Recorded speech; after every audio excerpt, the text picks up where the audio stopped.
नमस्कार. कथासागरच्या 146व्या भागात तुमचं स्वागत. शनिवार म्हणजेच आज आपला स्वातंत्र्य लढ्यांच्या गोष्टीचा वार. आज आपण गोष्ट बघणार आहोत एका राणीची. हिला म्हटलं जातं the first lady freedom fighter. झाशीच्या राणीच्या अगोदर 300 वर्ष होऊन गेलेली आणि जिने पोर्तुगीजांशी लढा दिला. त्यांना जमिनीवरून आणि पाण्यावरून दोन्हीवरून हरवलं आणि गोव्यापासून खाली दक्षिणेला किंवा इतरत्र कर्नाटकामध्ये पसरू दिलं नाही अशी ही राणी. तुम्ही जर नकाशा उघडून बघितला तर तुम्हाला माहिती आहे की महाराष्ट्र खालोखाल लगेचच कर्नाटक आणि गोवा ही राज्य येतात. महाराष्ट्रामधून कोणी आणि कसं तुम्हाला अडवलं तुम्हाला माहिती आहे. शिवाजी महाराज त्यांनी जमिनीवरून आणि नौदलाची स्थापना केली आणि पोर्तुगीजांना हरवायचा प्रयत्न केला. पाठोपाठ संभाजीराजांनी नौदलाचा विस्तार केला आणि जमिनीवरूनही स्वारी केली. कान्होजी आंग्र्यांनी त्यांना जमिनीवरून पाणी त्याला काय म्हणूया आपण पलटाभुई तोडी केली आणि चिमाजी अप्पांनी वसईवरून त्यांना हकलून लावलं आणि महाराष्ट्राचा पश्चिम किनारा सोडायला लावला. तेव्हा याला दख्खन असं म्हणत असतं. त्याचबरोबर ज्या ठिकाणी त्यांनी आश्रय घेतला होता ते जे केरळचे झामोरीन होते. झामोरींच्या पाठोपाठ अर्थातच त्यांनी कोचीनकडे नजर वळवली होती. त्याही राजांनी पोर्तुगीजांना हकलून लावलं होतं. मग त्यांनी विजापूरकडे पोर्तुगीजांनी स्वारी केली. हाही भाग आपण बघितलेला आहे. मी एवढ्यासाठीच आढावा घेते की हा मुलं शिक्षक आणि सगळ्यांना आपण शाळेत ज्याप्रमाणे घेतो त्याचप्रमाणे फक्त हे ऑनलाईन आपण स्वातंत्र्य लढा बघतो आहोत आणि ते सुद्धा अगदी डिटेलमध्ये. आणि अर्थातच माझ्या वयाचे सुद्धा कित्येक जण विस्मृतीत त्यांच्या गेलेला आहे किंवा कदाचित एवढा अभ्यासही कधी त्यांचा गेलेला नसेल त्यांच्यासाठी आहे. म्हणून विजापूरच्या सुलतानाला त्यांनी हरवलं आणि मग गोव्यावर ताबा मिळवला. गुजरातच्या सुलतानाला हरवलं. दीव, दमण, मुंबईचं बेट हे सगळं ताब्यात घेतलं. अर्थातच आणखीन एक त्यांनी केलं ते म्हणजे गोव्यावर राज्य हातात आल्याबरोबर त्यांनी पोर्तुगीज धर्माचा किंवा ख्रिश्चन धर्माचा प्रचार सुरू केला. तिथे एक मोठ्याच्या मोठं कपिलेश्वर नावाचं मंदिर होतं.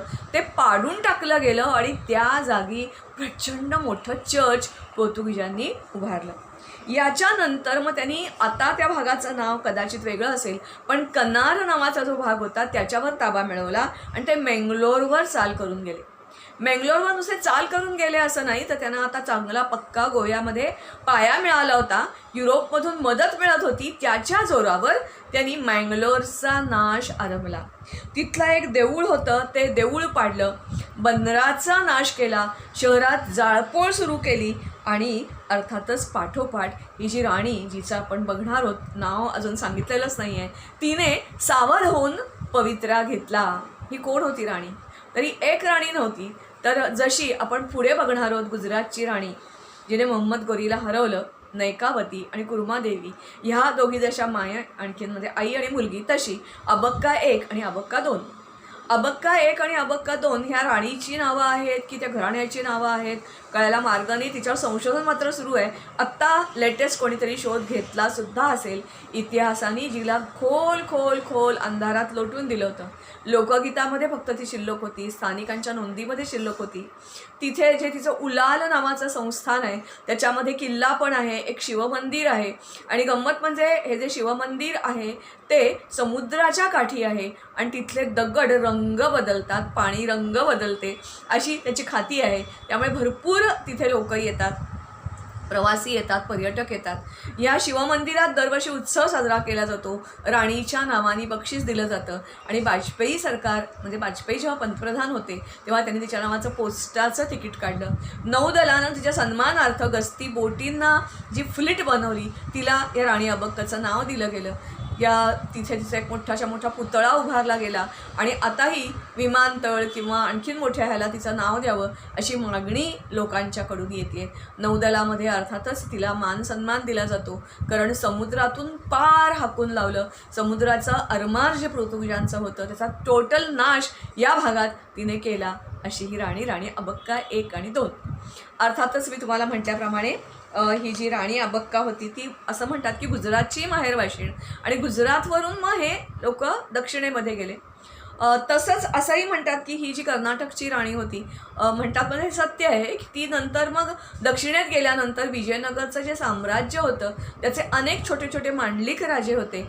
अशा एका राजाची छोट्या मुलगी, तिला फिअरलेस क्वीन असं म्हणतात. आणि असंही म्हणतात she lit the flame of Indian freedom struggle during 26th century. ही चौथा घराणं जे होतं त्याची ही राजकन्या. उलाल संस्थान असं ह्या तिच्या वडिलांच्या संस्थानाचं नाव. राणी थोडी मोठी झाली. राणीला तिच्या वडिलांनी पूर्णपणे सगळं एखाद्या मुलाला द्यावं तसं शिक्षण दिलेलं होतं. ती युद्धात वाकबगार होती, राजकारणात अतिशय धुरंधर होती. शौर्य, पराक्रम आणि त्याचबरोबर स्त्रियांच्या मनामध्ये असतं तशी माया, ममता, ममताळू, प्रजेवर प्रेम करणारी अशी ही राजकन्या घडत होती. तिचं वयात आल्याबरोबर लग्न झालं. ते शेजारचाच एक राजा जो होता त्याच्याशी. हे जे उलाल होतं ते अतिशय समृद्ध अशा प्रकारचं छोटंसं का होईना पण संस्थान होतं. कारण इथून लाल मिरची, तांदूळ, नारळ, कापड, दालचिनी असं हे सगळं युरोपात जिकडे तिकडे आणि अर्थातच पूर्व आणि पश्चिम किनाऱ्याकडे यांचा व्यापार चालायचा. आणखीन एक गोष्ट होतं की विजयनगर साम्राज्याला जी शस्त्रास्त्र लागायची, जी युरोपातून आपण दारुगोळा मागवत होतो, ते ह्या उलाल बंदरातून येत असे. त्यामुळे प्रचंड पैसा आणि समृद्धी या बेटामध्ये होती. अर्थातच हिने न्याय, कायदा, कला, संस्कृती, युद्धकला, स्थापत्यशास्त्र, तिने एक तलाव बांधलेला आहे आणि अजूनही तो तलाव त्या ठिकाणी मौजूद आहे. याचप्रमाणे घोड्यावरून स्वार होणं, फायर आर्म्स या सगळ्यामध्ये ही तरबेज होती. आणि अर्थातच राजा बनगर याच्याशी तिचं लग्न झालं. मात्र हा जो राजा बनगर होता हिच्यामध्ये जसं राष्ट्रप्रेम, देशभक्ती, स्वदेश रक्षण ठासून भरलं होतं तसं ह्या राजा बनगरकडे नव्हतं. हा राजा बनगर जो होता तो पोर्तुगीजांना फितूर होता. फितूर म्हणण्यापेक्षा त्यांच्या बाजूचा कल असणारा होता. तो स्वतःचा आयत्या वेळचा व्यापाराचा फायदा, खरं तर व्यापाराचा फायदा होणारही नव्हता, तरी हा एवढ्याच दृष्टीने फक्त बघत होता. तिला हे अजिबात आवडलं नाही आणि ती माहेरी चक्क निघून आली. मग अर्थातच वडिलांच्या बरोबर आणि वडिलांच्या नंतर हिने सत्ता आपल्या हातात घेतली आणि उलालवर राज्य केलं. अर्थातच ही जी राणी होती, ही राणी किती वेळा आणि काय काय तिने कसं डाव टाकले ते आपण बघूया. जेव्हा मंगलोर काबीज करून गोव्याकडे यायला निघाले तेव्हा पहिलं तिने जर गोष्ट कोणती केली असेल तर आपली संरक्षण व्यवस्था पक्की केली, भरती सुरू केली, प्रशिक्षण सुरू केलं. स्वतः ही सैनिकांना प्रशिक्षण द्यायला हजर राहायची. आणि पहिलं तिने काय केलं असेल तर डायरेक्ट युद्धात उतरण्याच्या ऐवजी त्यावेळेला सगळ्या समुद्राच्या व्यापारावर मक्तेदारी कोणाची होती? पोर्तुगीजांची. तिने कर द्यायचं नाकारलं, परवानगी घ्यायची नाकारली. कारण आमचा माल, आमच्या बोटी आणि आम्ही व्यापार करणार, आम्ही सेल करून जाणार, यांच्या आम्हाला परवानगीची का गरज भासावी असं तिने बंडाचं पहिलं निशाण केलं. दुसरी गोष्ट होती ती म्हणजे हे जे कोचीन आणि कॅलिकत ह्या बंदरामधून गोव्याला त्यांनी आसरा दिला, त्या बोटीनं आसरा दिला आणि जणू काही पोर्तुगीजांना आव्हान दिलं की माझ्या परवानगीने आता इथल्या आजूबाजूची बोटी प्रवासासाठी निघतील, व्यापारासाठी निघतील, तुमच्या नव्हे.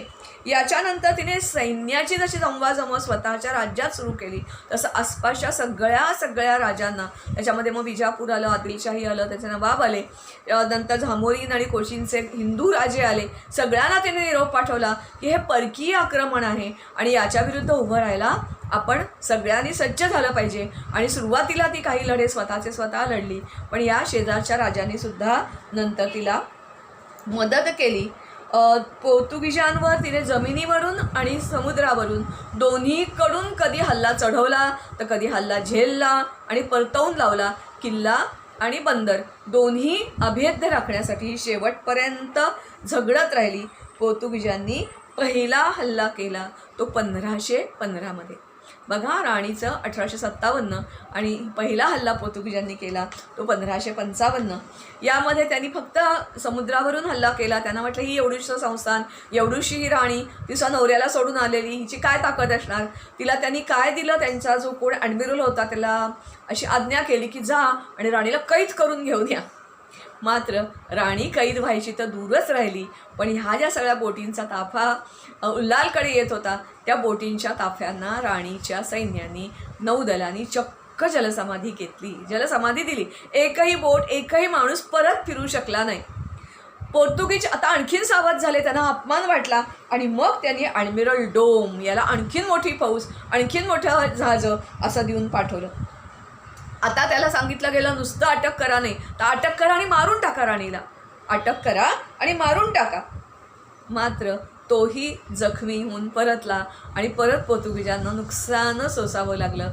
जखमेवर आणखीन मीठ चोळलं गेलं आणि मग तिसरं जे होतं हल्ला तो जो पिस्कोटा ह्याला त्यांनी पाठवलं. आणि आता त्यांनी आणखीन एक काम केलं, त्याचे मँगलोर मार्गे त्यांनी वाटेत किल्ला मँगलोरचा त्याचं जे बंदर ते ताब्यात घेत घेत मँगलोरचा नाश करत करत करत करत हा पुढे पुढे पुढे पुढे यायला लागला. अल्वारो असं एका जागेचं नाव आहे. या अल्वारो या ठिकाणी जमिनीवरचं युद्ध राणीची फौज आणि पोर्तुगीजांच्यामध्ये झालं.